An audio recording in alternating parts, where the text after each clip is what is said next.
নাটোরের বড়াই গ্রামে বন্ধুদের সাথে নতুন বছর উদযাপনের সময় ৩ তলার ছাদ থেকে পড়ে এক স্কুল ছাত্রের মৃত্যু হয়েছে। মঙ্গলবার ৩১ ডিসেম্বর রাত 11:30টার দিকে উপজেলার বনপাড়া এলাকায় এ ঘটনা ঘটে। নিহত ওই স্কুল ছাত্রের নাম ইশতিয়াক হোসেন। সে Bonpara Saint Joseph's school and কলেজের এসএসসি পরীক্ষার্থী ছিল। নিহতের বাবা ইকবাল হোসেন বাবু বলেন, ইশতিয়াক 31st নাইট পালনের জন্য তার বন্ধু অনির বাড়ি পৌর শহরের অফিস পাড়া যায়। সেখানে অনির দাদা বাড়ির ৩ তলায় বন্ধুদের সঙ্গে গান বাজনা ও খাবারের আয়োজন করে। রাত 11:30টার দিকে ইশতিয়াক পাশের ছাদে যাওয়ার জন্য লাফ দিলে পা পিছলে নিচে পড়ে যায়। পরে তার বন্ধুরা ছুটে এসে তাকে উদ্ধার করে স্থানীয় বেসরকারি হাসপাতালে নিয়ে যায় এবং সেখানে চিকিৎসক তাকে মৃত ঘোষণা করেন।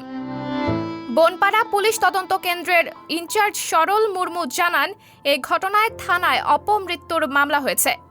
সাবরিনা জলিল, সবার কথা।